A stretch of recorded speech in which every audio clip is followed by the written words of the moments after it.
Hari ini kita akan melihat bagaimana kasih karunia mengubah hidup kita sebagai pengikut Kristus. Amin. Untuk tanpa membuang masa, kita akan membaca firman Tuhan di dalam Titus 2 ayat 11 sampai 15 atau Titus 2 ayat 11 sampai 15. Boleh bangkit berdiri? Kita akan baca bersama-sama. Oke, untuk yang genap saya akan bacakan dan yang untuk ganjil saya minta jemaat untuk baca bersama. Oke, kita akan mulai Titus 2 ayat 11 sampai 15. Karena kasih karunia Allah yang menyelamatkan semua manusia sudah nyata.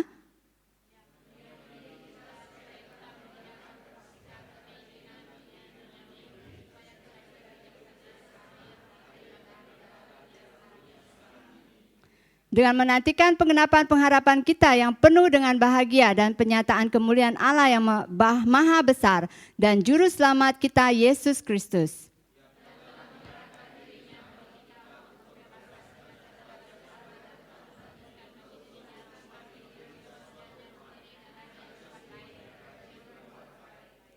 Beritakanlah semuanya itu, nasihatilah dan yakinlah orang dengan segala kewibawaanmu. Janganlah ada orang yang menganggap engkau rendah. Amin. Mari kita berdoa. Tuhan, kami mengucap syukur atas firman-Mu Tuhan. Kami percaya bahwa firman-Mu berguna untuk mengajar, mendidik Tuhan dan memperbaiki setiap kami Tuhan. Agar kami semua diperlengkapi untuk semua perbuatan baik Tuhan. Karena itu Tuhan, buka hati kami untuk menerima firman-Mu Tuhan Bapa.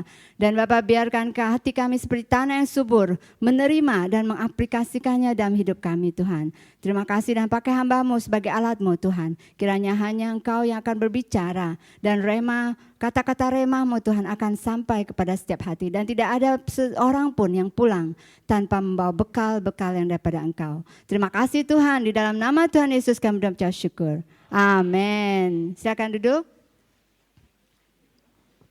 Amin. Karena kasih karunia yang telah dinyatakan oleh Tuhan, kita memiliki keselamatan. Amin.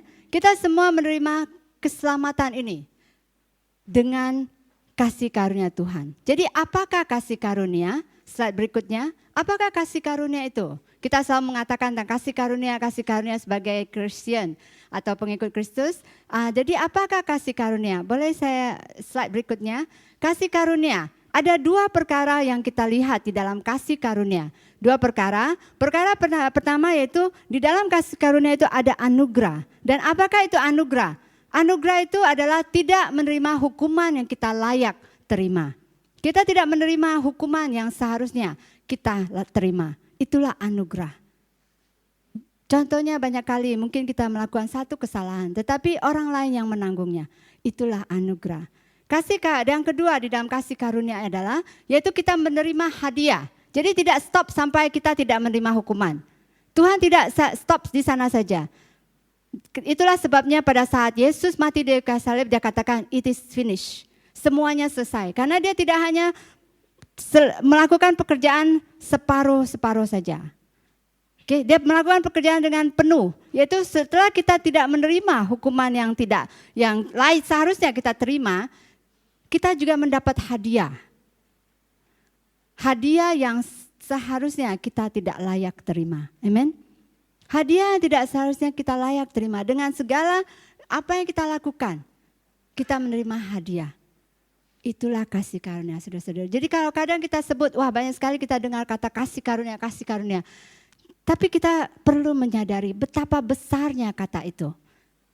Kata itu sangat besar. Besar sampai itu menyebabkan satu nyawa mati di kayu salib untuk kata ini.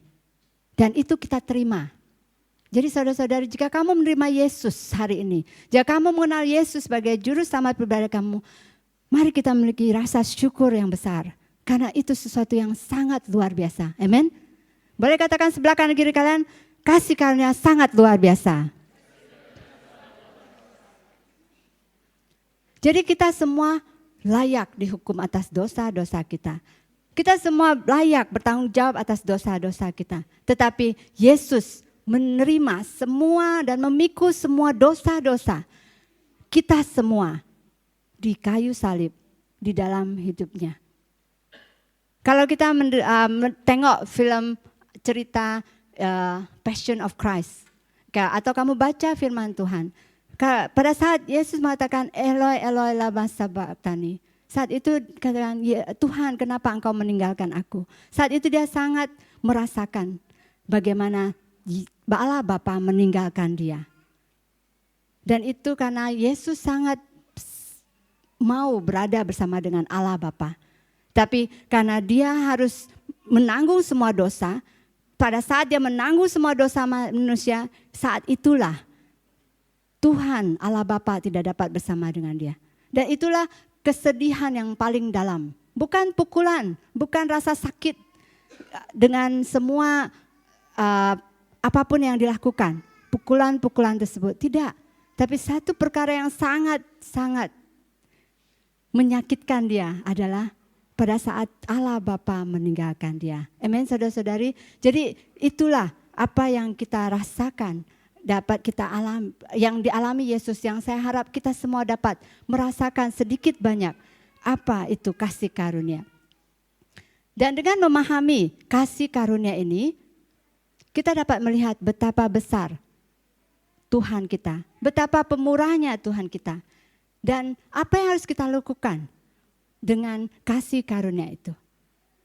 Tuhan menerima kita apa adanya, saudara-saudari. Tuhan telah membawa kita dengan kasih karunia-Nya. Tetapi Tuhan tidak mau kita hanya berhenti di sana saja. Amin.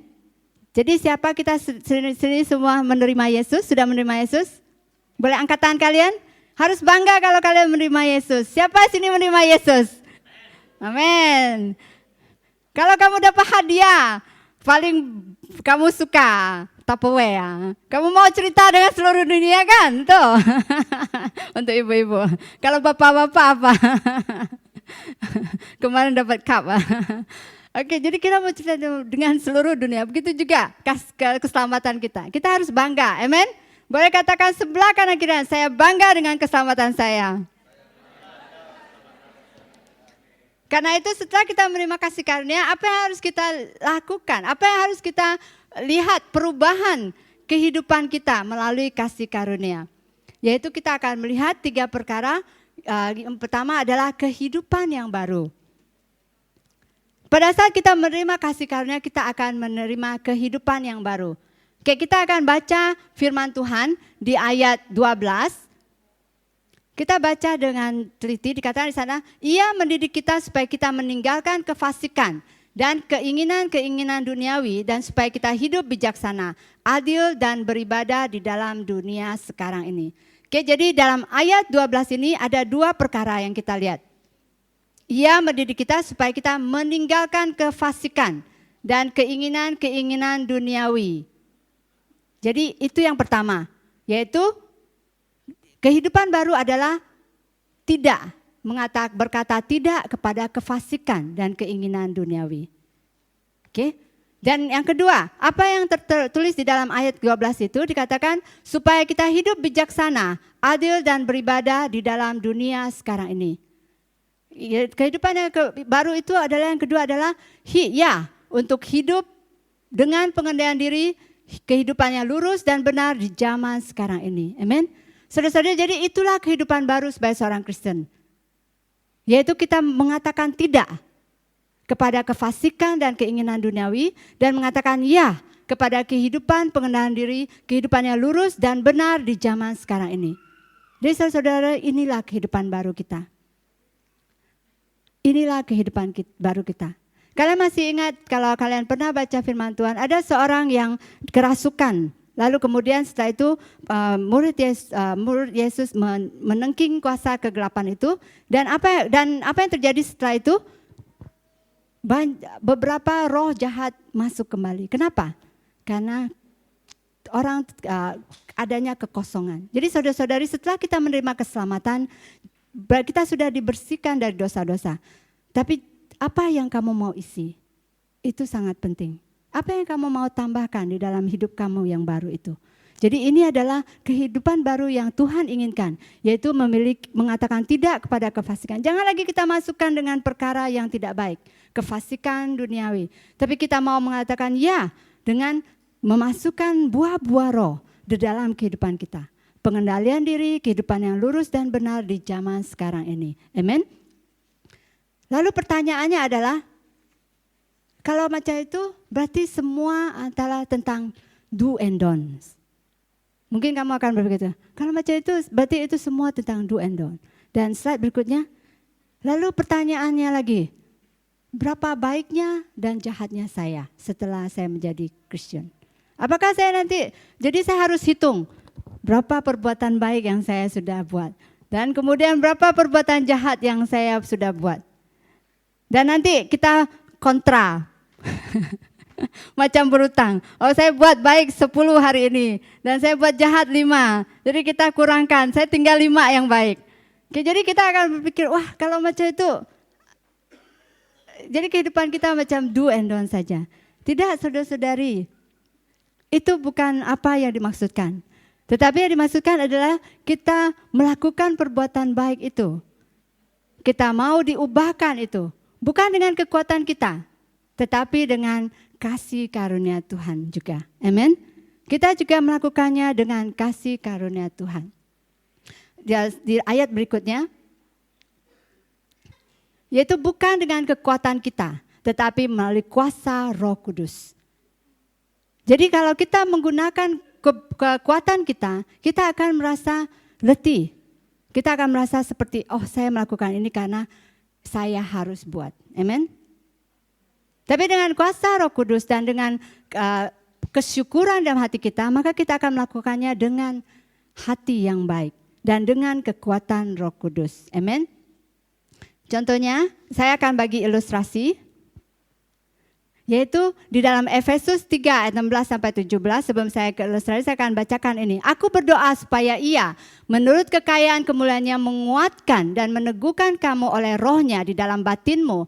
Sehingga oleh imanmu Kristus diam di dalam hatimu. Dan kamu berakar serta berdasar di dalam kasih. Amin saudara-saudari. Jadi Yesus berdoa bagi setiap kita. Yaitu menurut kekayaan kemuliaan Tuhan Dia akan memberikan kepada kita kekuatan. Kita akan memberikan. Dan Yesus telah mengatakannya sebelum Dia naik ke surga. Dia kata, aku akan memberikan kepada kamu penolong, yaitu Roh Kudus. Dan ilustrasi yang saya mau berikan di sini, yaitu seperti di sini. Seperti apa itu gambar di sana? Gambar apa di sana? Sarung tangan. Oke. Jadi ini saya ada sarung tangan. Jadi kehidupan kita seperti sarung tangan ini. Nah, sarung tangan ini saya katakan, sarung tangan ini gunanya untuk dipakai dan kemudian dapat buat pekerjaan kan, untuk mengambil sesuatu. Dan kalau sarung tangan ini saya letakkan sini, hai sarung tangan, ambil Alkitab. Jalan sendiri kan ya? Wah, ini ya sarung tangan ini perlu motivasi, betul? Oke, sarung tangan, ayo kamu bat-bat. Ambil, pegang Alkitab, pegang Alkitab. Bergerakkah? Ya, kayaknya Alkitab ini perlu dimuridkan. Betul? Jadi kita perlu shepherding dia. Kita perlu ajar dia Alkitab. Oke. Kita juga bagi training. Tangan kamu perlu dilipat macam ini. Setelah itu kamu ambil Alkitab. Dapatkah dia angkat Alkitab? Tidak. Kayaknya kesepian nih, kesendirian dia. Sarung tangan. Kayak dia perlu teman, persekutuan. Jadi dia perlu kawan. Bawa kawan. 1 kawan, 2, 3. Udah ramai. Banyak. Oke, bergerakkah dia? Tidak, dia bergerak. Jadi kadang itu yang terjadi dalam hidup kita, saudara-saudari. Dan kita merasa letih, tak maulah saya jadi Kristen. Orang Kristen karena tak dapat saya melakukan apa yang Tuhan katakan. Itu tidak mungkin. Kenapa? Karena apa yang diperlukan oleh sarung tangan ini adalah Roh Kudus. The living. Sesuatu yang hidup untuk menghidupkan sarung tangan itu. Yaitu Roh Kudus. Yaitu firman Tuhan yang kita aplikasi dalam hidup kita. Dan kita perlu masukkan ke dalam diri kita. Seperti saya masukkan tangan saya ke dalam sarung tangan ini. Saudara-saudari, kita tidak dapat menggunakan kekuatan kita sendiri. Kita harus masukkan. Kita harus menerima, kita memenuhi Roh Kudus dalam hidup kita. Kita perlu memenuhi diri kita dengan firman Tuhan. Itulah sebabnya setiap hari, kalau kamu dengar daripada sis berkhotbah ataupun mengajar, sis akan katakan, baca Alkitab kamu. Baca Alkitab kamu dan aplikasikan. Karena itu di mana kita memenuhi hidup kita. Pastor Daniel juga selalu katakan, penuhi diri kita dengan Roh Kudus, dengan firman Tuhan. Nah, dan kalau kita sudah dipenuhi dengan Roh Kudus, dengan dibentuk dan menaati firman Tuhan, nah kita akan seperti glove yang ada di dalam tangan. Dan kita dapat melakukan apa yang Tuhan katakan. Amen? Amen, saudara-saudari? Dapat memahami apa yang saya maksudkan? Amin. Oke, siapa yang mau sarung tangan? Oke, Doris. Jadi ini adalah ilustrasi tentang bagaimana kehidupan yang baru kita. Tidak dapat kita lakukan dengan diri kita sendiri, tetapi dengan Tuhan.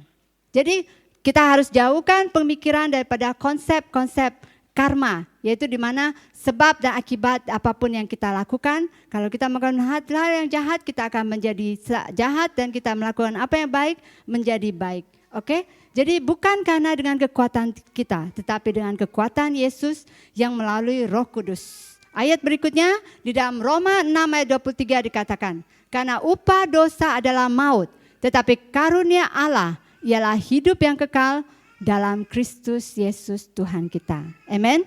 Saudara-saudari, kita memiliki kehidupan yang kekal di dalam Yesus Tuhan. Itulah keselamatan yang Tuhan berikan. Itu adalah hadiah yang kita terima. Dan pada saat kita menerimanya, marilah kita menjalani kehidupan baru itu. Jangan kamu terima hadiah itu seperti menerima hadiah dan kita simpan saja. Tapi hadiah itu untuk kita pakai. Hadiah itu untuk kita bangun di dalam kehidupan kita saat ini. Karena apa yang kita lalui setiap hari pada saat kita menerima Yesus sampai kehidupan yang kekal nanti itu, Tuhan mau kita menyiapkan diri. Amin. Oke, jadi apapun yang pedoman ini, Alkitab ini untuk kita membentuk diri kita untuk berjumpa dengan Yesus suatu saat nanti. Amin. Mari katakan pada kiri kanan kalian, mari kita mempersiapkan diri.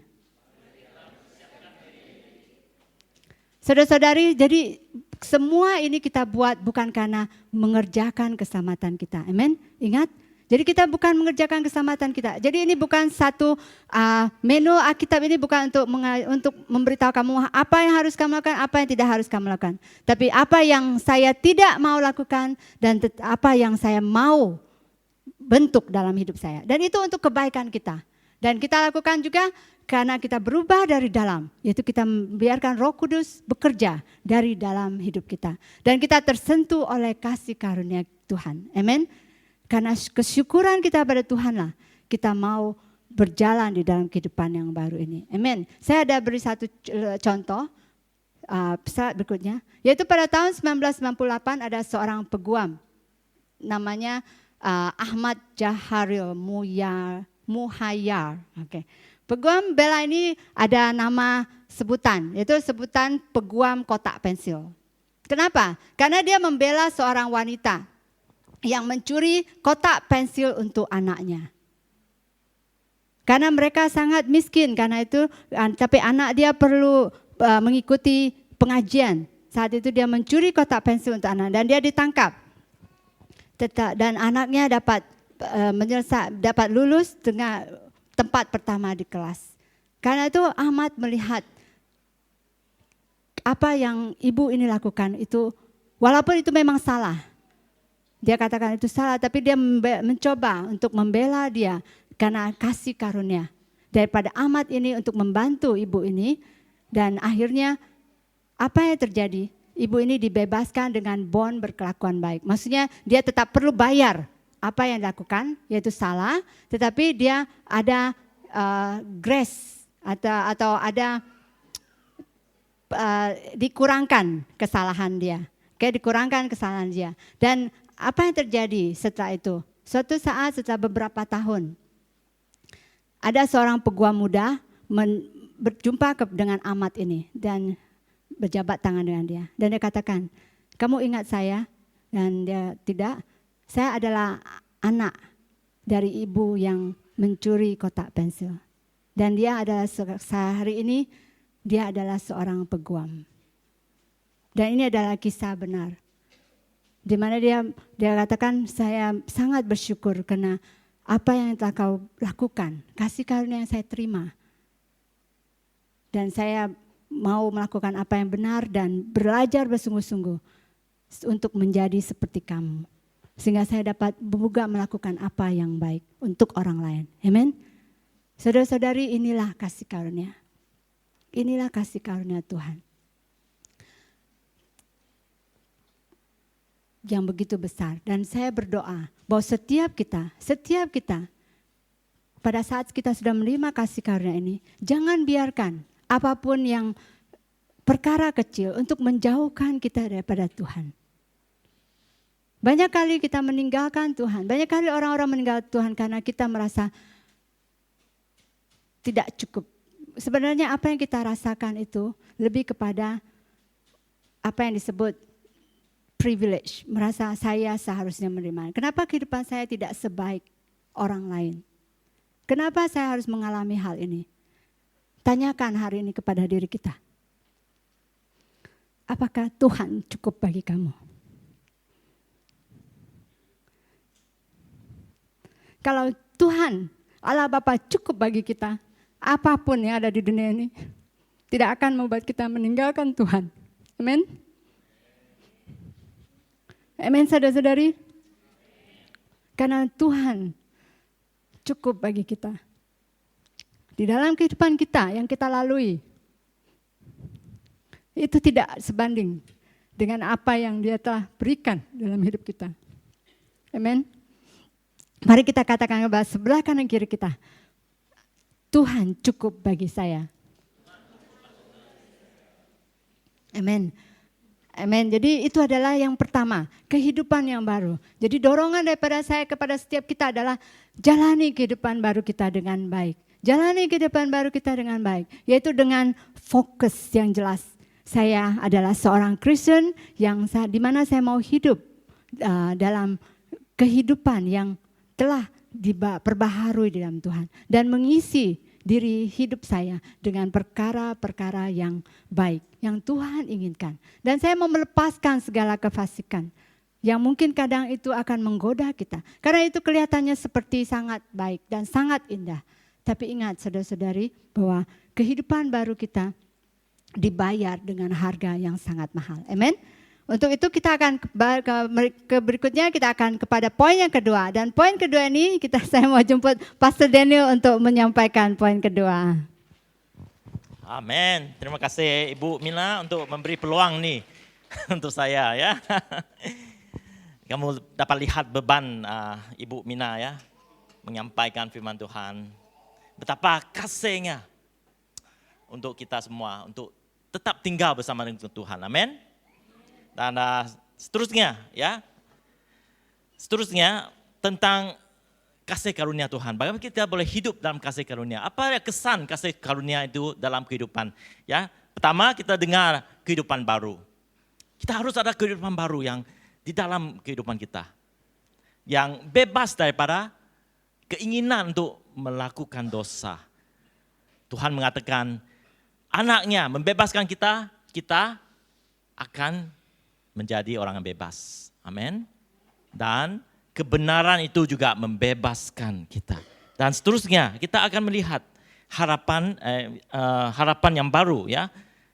Tip yang kedua adalah tentang harapan yang baru yang Tuhan ingin bagikan kepada kita semua. Seperti yang dikatakan dalam firman Tuhan, sambil kita menunggu harapan yang diberkati, penampakan kemuliaan Allah yang agung dan juru selamat kita, Yesus Kristus.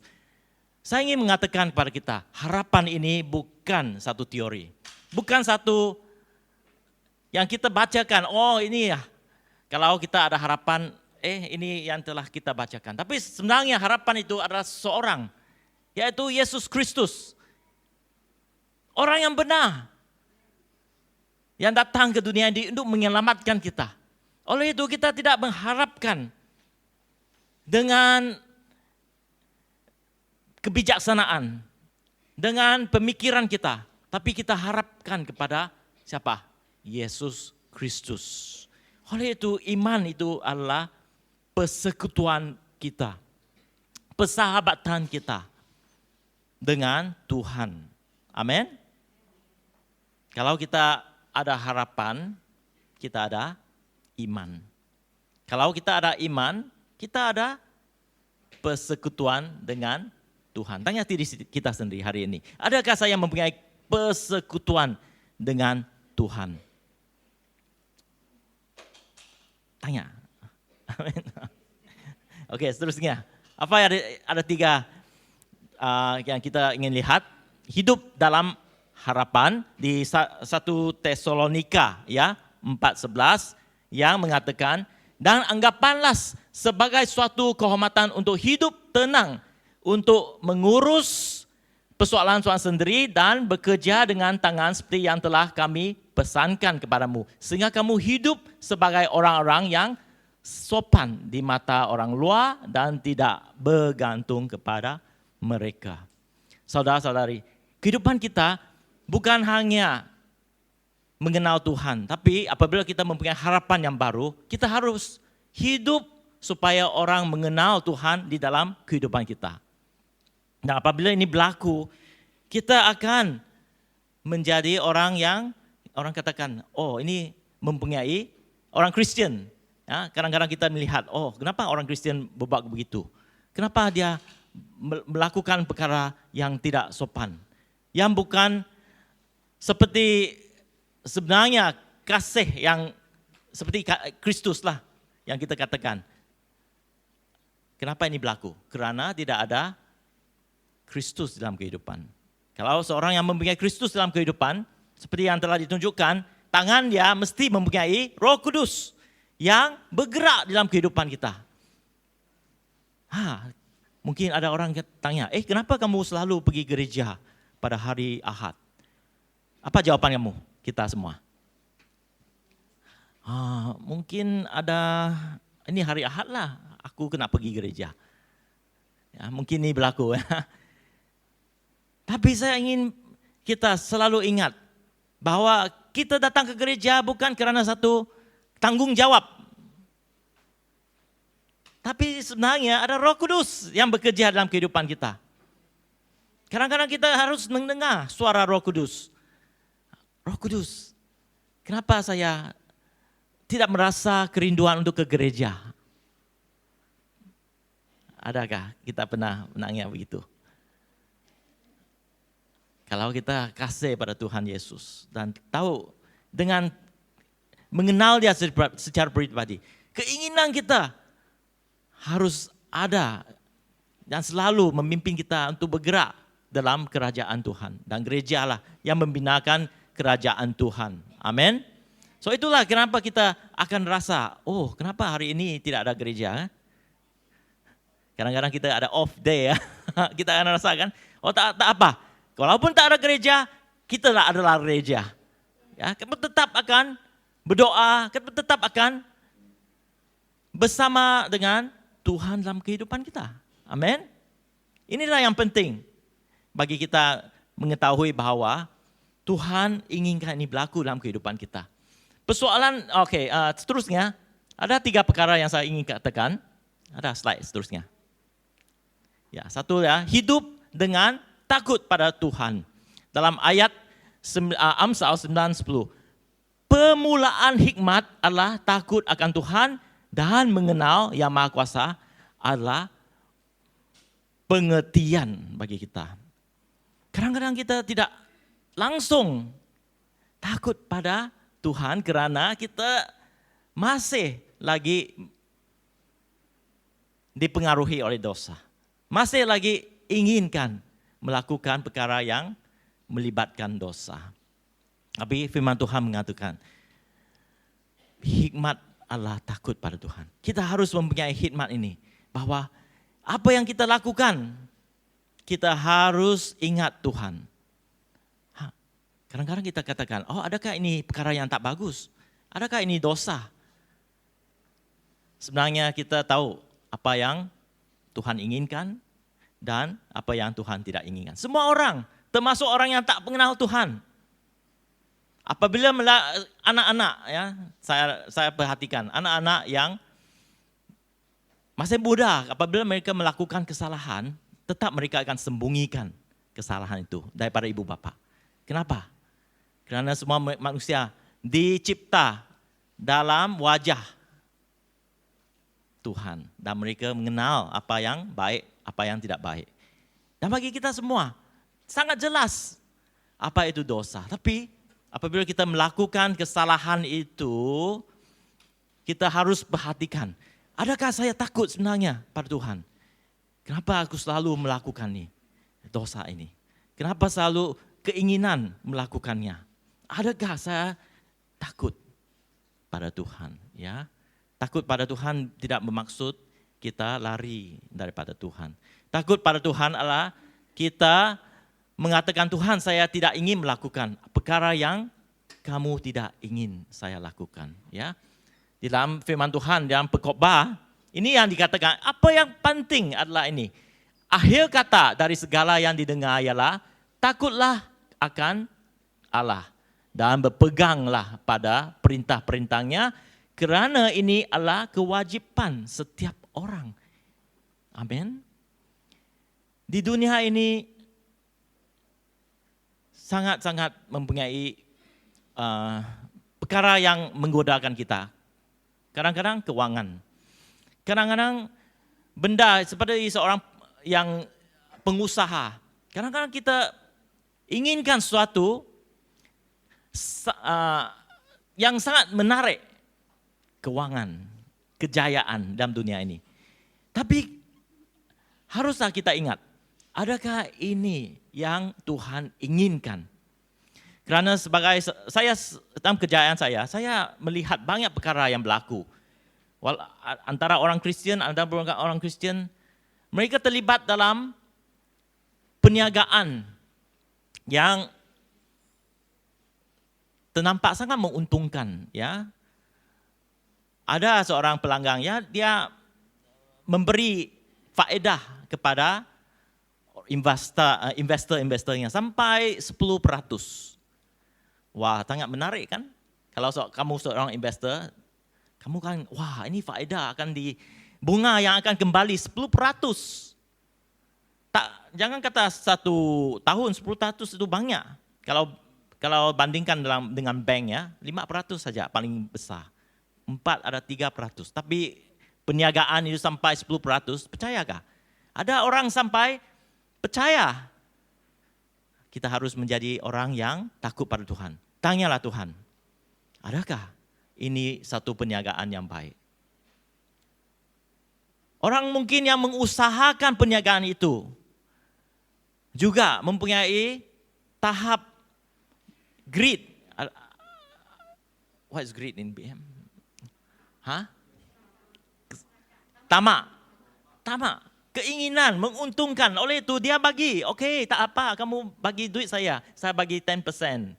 Setiap tahun itu banyak. Tapi akhirnya satu perkara terjadi. Duit itu hilang dan sebagainya.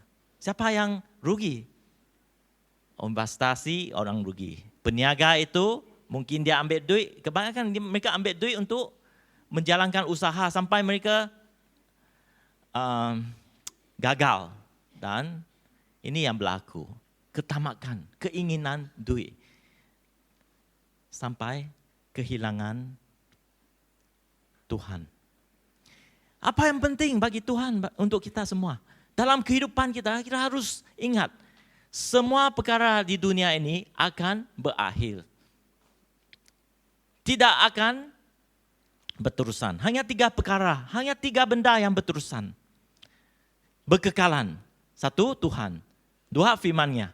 Dan 3, kehidupan kita yang percaya pada Tuhan. akan berkekalan. So maksudnya, apa yang kita harus lakukan, harus kita pandang pada Tuhan. Mempunyai satu harapan bahwa walaupun mungkin kita tidak terasa berjaya dalam kehidupan kita pada hari ini, jangan kita putus harapan. Karena Tuhan tetap berada di dalam kehidupan kita. Tetap percaya bahwa Tuhan yang akan menggandakan, Tuhan yang akan membekalkan, Tuhan yang akan memberikan kepada kita.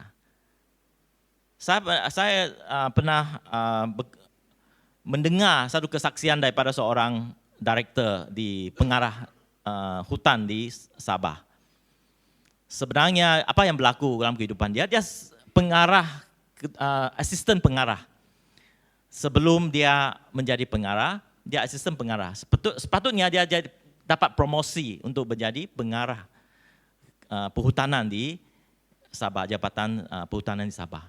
Tapi apa berlaku? Ada politik berlaku. Sampai dia tidak dapat jawatan itu.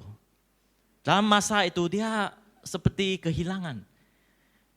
Seperti suatu berlaku dalam kehidupan. Kerana dia sangat ingin menjadi pengarah. Sampai dia rasa semua ini dipinggirkan. Tapi dia tetap terus berusaha melakukan kerja dia dengan bersungguh-sungguh. Sampai dia juga pergi ke conference untuk belajar melengkapkan diri. Dan di dalam satu sesi pelengkapan diri, dia belajar crisis management. Kenapa dia perlu belajar ini? Tapi dia tetap terus belajar. Crisis management. Sampai 5 tahun selepas itu, dia dinaik pangkat menjadi pengarah. Dan pada hari itu, masa tersebut ada sesuatu yang berlaku. Pergemparan bumi di Kota Kinabalu. Kamu pernah dengar kan? Mount KK ada gempa bumi. Tak ada orang sangka, KK ada gempa bumi. Sampai banyak terkorban di sana. Dan pada saat itulah dia dapat mengaplikasikan apa yang dia belajar sebagai seorang pengurus crisis management. Dan dia sangat dipuji selepas apa yang berlaku. Sampai handpick hari ini dia jadi setiausaha bagi satu jabatan di Sabah, political jabatan di Sabah. Kadang-kadang Tuhan menyediakan kita dalam keadaan di mana kita sangka, oh Tuhan kenapa ini tidak berlaku atas kehidupan saya? Kenapa orang yang saya rasa tidak patut dipromosikan, saya patut dipromosikan, tapi dia dipromosikan. Jangan rasa kamu tidak ada harapan. Tuhan tetap ada. Apa yang harus kita lakukan adalah berusaha melengkapkan diri. Amin. Dalam usaha kita, lengkapikan diri kita. Terus bersama dengan Tuhan. Firman Tuhan bergerak bersama dia. Datang dan belajar dengan pemimpin-pemimpin di gereja. Belajar dengan orang yang mempunyai pengalaman. Supaya pada saat yang ditentu oleh Tuhan, saat itulah Tuhan akan menggunakan kehidupan kamu untuk memuliakan dia. Amin. Seterusnya, orang yang mempunyai harapan hidup dengan tujuan, dengan misi di dunia ini. Seperti yang dikatakan di Kolose 3:17. Dan segala sesuatu yang kamu lakukan dengan perkataan atau perbuatan, lakukanlah semua itu dalam siapa? Nama Tuhan Yesus. Amin. Kalau kamu seorang pelajar hari ini, bersungguh-sungguh belajar. Katakan saya melakukan ini bukan untuk saya sendiri. Walaupun ini bagus, perlengkapan ini bagus, tapi saya lakukan untuk Tuhan Yesus. Amin. Kalau kita mempunyai harapan begitu, saya pasti berkat Tuhan akan mengalir ke dalam kehidupan. Kalau kamu seorang yang pekerja, lakukan untuk Tuhan Yesus. Kalau kamu seorang pengusaha, lakukannya untuk Tuhan Yesus. Perhatikan perkataan, pemikiran kita sendiri. Karena apabila kita perhatikan dia, kita akan perasan, kenapa saya mengatakan suatu perkara. Seperti suami dan istri ya, selalu. Kadang-kadang kita tidak careful, kita akan meluahkan suatu yang tidak baik. Dan kita harus perhatikan, kenapa ini berlaku? Apa yang menyebabkan saya mengatakan perkara itu? Introspeksi dalam hati kita, lihat, kenapa saya mempunyai hipokrisi sebegitu dalam terhadap keluarga saya? Dan pada saat itulah harus kita katakan, Tuhan, saya ingin diubahkan kembali kepada Engkau. Ubahlah hidup saya. Amin. Ini yang Tuhan inginkan supaya kita tetap diubahkan. Dalam Yohanes 17 ayat 16 ini mengatakan, mereka bukan dari dunia sama seperti aku bukan dari dunia. Kuduskanlah mereka dalam kebenaran. Siapa mereka? Murid-murid Tuhan Yesus. Adakah kita murid-murid Tuhan Yesus? Tuhan mengatakan, walaupun kita hidup di dalam dunia ini, kita bukan dari dunia ini. Amin. Sampai kita tahu bahwa kedudukan kita, walaupun kita berada di dunia ini, kita mempunyai misi dan tujuan Tuhan di dalam kehidupan kita. Siapa yang di sini ingin diberkati oleh Tuhan? Saya percaya apabila kita hidup dalam tujuan Tuhan, the door of heaven will open untuk memberkati Anda. Karena Tuhan memberkati tujuan dia di dunia ini. Amin. Mari kita beri satu tepukan gemuruh kepada Tuhan. Amin. Saya ingin jemput kembali Sis Mina untuk poin yang seterusnya. Oke, poin ketiga. Pastor tolong saya poin 2 karena Pastor tahu 1 minggu ini saya sangat sangat sibuk. Oke, poin yang ketiga. Jadi kita lihat tadi kehidupan yang baru itu tentang bagaimana kita memulai. Yaitu ada satu motivasi to start anew. Oke, motivasi. Lalu yang kedua harapan. Selain daripada motivasi untuk melakukan, saya melakukan apa yang baik dan benar dan melupakan dan tidak melakukan apa yang tidak baik. Dari harapan itu kita mau melakukan persistensi, yaitu tidak putus asa. Dan yang ketiga adalah apa yang kita lakukan pada saat kita bagaimana kasih karunia mengubah hidup kita dan pada saat kita mau hidup di dalam Tuhan, yaitu kebiasaan baru. Kita harus membangun kebiasaan yang baru. Kenapa? Karena motivasi dapat membuat kita memulai langkah pertama. Itu kadang yang membuat pada saat kamu menerima Yesus pertama kali, wah semangat kan? Oke. Betul, wah, Erikson ya. Oke, tapi setelah 1 minggu, 3 minggu, setelah 1 tahun, 10 tahun, kadang kita rasa sebenarnya apa yang kita mulai malas, betul? Pada saat kamu terima Yesus, wah kamu sangat bersungguh-sungguh, datang ke gereja, prayer meeting pun, mesbah doa ikut, oke, baca Alkitab, wah semangat semuanya. Tetapi saat itu kita lupa.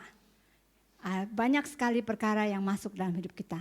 Seperti tadi Umban ada katakan, dengan segala kesibukan kita lupa Tuhan, mana Tuhan tidak ada di dalam hidup kita.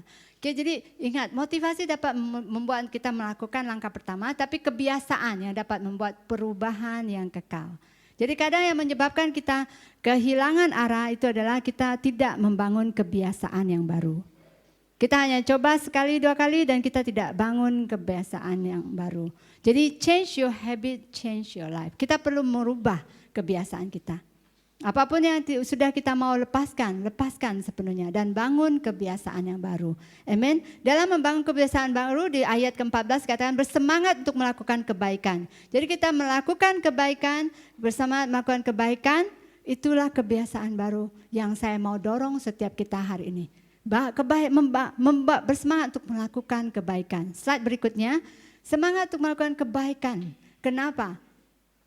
Karena kamu telah memperolehnya dengan cuma-cuma. Karena itu berikanlah pula dengan cuma-cuma. Amin.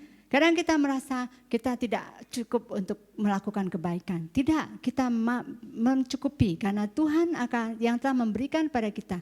kita pun mau memberikan dengan cuma-cuma kepada orang lain juga. Dan itu akan memberkati lebih lagi dan lebih lagi kepada orang lain. Amen. Dan kadang pada saat kita melakukan kebaikan, dan jadilah berkat kepada orang lain. Kebaikan itu bukan hal dalam keuangan, saudara-saudari. Kamu mengatakan hai kepada seseorang, kamu mendorong seseorang, itulah kebaikan. Sebagai manusia kadang satu perkara yang paling mudah adalah, sebagai manusia kadang seperti, kadang kita lebih kepada orang, lebih kepada apa yang saya sebut. Kalau kita lihat seseorang sukses, kita akan pikiran negatif dulu, betul tidak? Mungkin orang ini buat curang. Kalau kawan kamu dapat exam hasil mungkin dia tengok buku kah atau apa. Kita selalu berpikiran yang negatif. Why don't kita ubahkan? Jadi kalau melihat seseorang sukses, puji mereka. Kalau kamu melihat seseorang gagal, dorong mereka. Ayo bangkit, bangun. Kalau kamu tengok orang datang ke gereja, muka agak letih, kamu berikan semangat kepada dia. Amin. Saya ada satu ilustrasi, ini ada seorang tukang parkir. Dan pekerjaan dia hanya stamp itu parking kupon. Ini masih sistem lama, stamp parking kupon.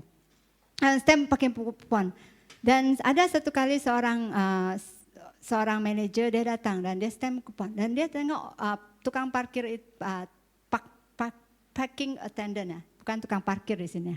Kalian sebut apa yang stamp tempat parkir itu, parking attendant. Dan dia katakan pada perempuan itu, "Hi, sis, miss, you look wonderful today."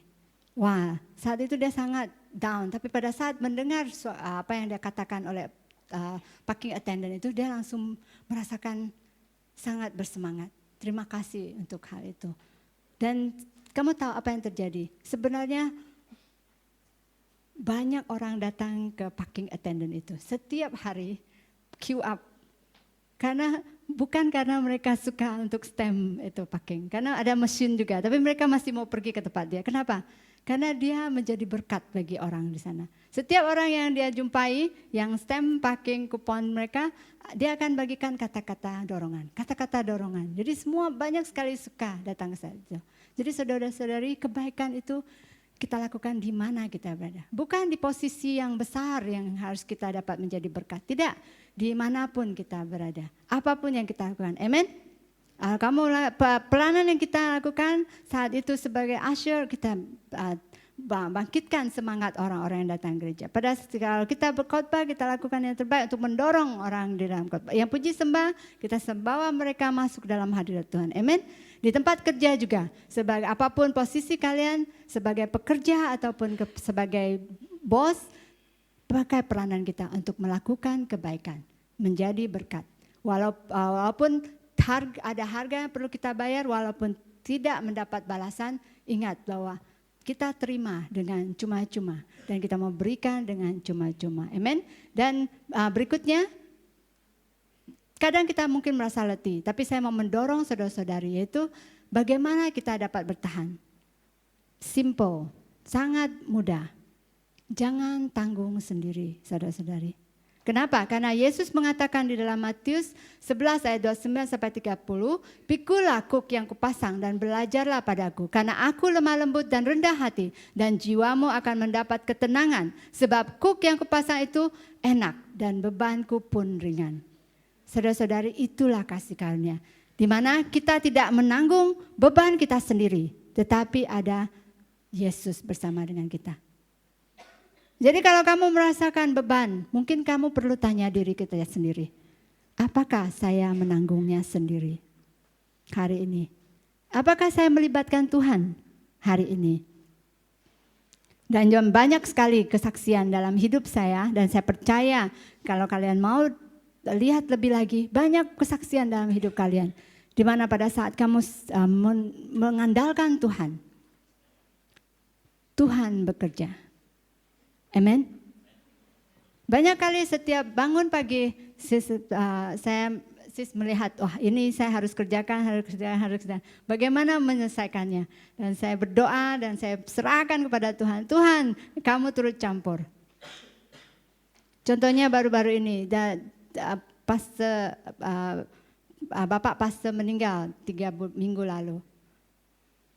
Dan saat itu kami melalui masa itu dan segala sesuatunya dipikul oleh Tuhan. Tuhan membawa perjalanan kami dengan sangat baik. Semuanya berjalan dengan baik. Kenapa? Karena saya percaya bahwa Tuhan ada di sana. Amin. Berita Bapak pastor meninggal itu kami terima pukul 6. Jun setelah kami selesai outreach. Setelah itu seharusnya kami ada mission ke Singkawang. Dan hari itu kami pikir, saat itu saya pikir dengan pastor discuss, mungkin kita perlu cancel. Tapi kami berdoa dan kami katakan, kalau mama pastor cakap oke, kami akan pergi. Kalau tidak, kami tidak akan pergilah, kami cancel. Dan pastor tanya mama dia, dan dia cakap, tak apa, kamu pergi saja. Lalu saya tanya mama saya dan juga kakak, kan, dan saya tanya tim. Kan ada orang mungkin ada yang pantang, ada orang pantang. Jadi saya tanya, tidaklah, kakak saya cakap, apa kita tidak ada pantang? Kita orang Kristen, ya, kita adalah orang Kristen. Jadi kalian datang saja ke rumah. Tidak ada masalah untuk datang. Jadi itu adalah kasih karunia Tuhan, di mana Tuhan bekerja. Dan kami bersyukur keluarga kami, keluarga pastor dapat melaluinya dengan damai Tuhan. Karena Tuhan ada di sana bersama dengan kami. Amin. Jadi saudara-saudari, bawa Tuhan dalam hidup kita. Bawa Tuhan dan kamu akan rasakan. Kamu tahu bahwa kamu dapat melakukannya. Kamu dapat bertahan. Kamu dapat melalui kehidupan yang kelihatan mungkin sangat sulit. Karena ada Tuhan bersama dengan kamu. Amin. Tuhan akan buka jalan. Apapun jalan yang tadi buka Tuhan tidak akan ditutup oleh siapapun. Amin. Dan apapun halangan di depan kita dengan iman. Gunung akan berlalu di hadapan kita. Amin. Amin. Katakan sebelah kanan kiri kalian, bawa Tuhan bersama kamu. Amin. Sebagai kesimpulan slide berikutnya. Jadi mari kita diubahkan dengan kasih karunia Tuhan. Mari kita diubahkan dengan kasih karunia untuk mencapai apa yang kita mau capai. Bab kasih karunia dalam hidup kita. Dan kita mau menjemput pemusik, tapi sebelum saya tutup juga ada slide berikutnya. Ini adalah seseorang yang kalian mungkin tidak kenal, tapi nama dia adalah John Newton. Dia yang menciptakan lagu Amazing Grace. Pernah dengar lagu Amazing Grace? Pernah? John Newton seorang bekas pedagang hamba. Tetapi dia diubahkan sepenuhnya oleh kasih karunia Tuhan. Jadi dia menulis lagu Amazing Grace ini. Pada saat dia berada di kapal yang pada malam itu ada ribut yang besar. Dan Tuhan membantu dia. Dia diselamatkan daripada kapal yang tenggelam itu. Dan itulah sebabnya dia menulis lagu ini. Dan apa yang dia katakan oleh John Newton. Dan saya harap ini adalah menjadi pedoman dalam hidup kita juga. Yaitu dia katakan, saya bukan insan yang sepatutnya saya jadi. Saya bukan insan yang sebelumnya. Bukan insan yang saya harapkan. Tetapi oleh kasih karunia Tuhan, saya bukan lagi insan yang sama seperti dulu. Amin, saudara-saudari. Jadi karena kasih karunia Tuhan, mari kita bersyukur kita bukan menjadi insan yang sama seperti dulu. Mungkin kita tidak dapat menjadi seseorang yang kita inginkan, tapi dengan kasih karunia Tuhan, kita tidak menjadi insan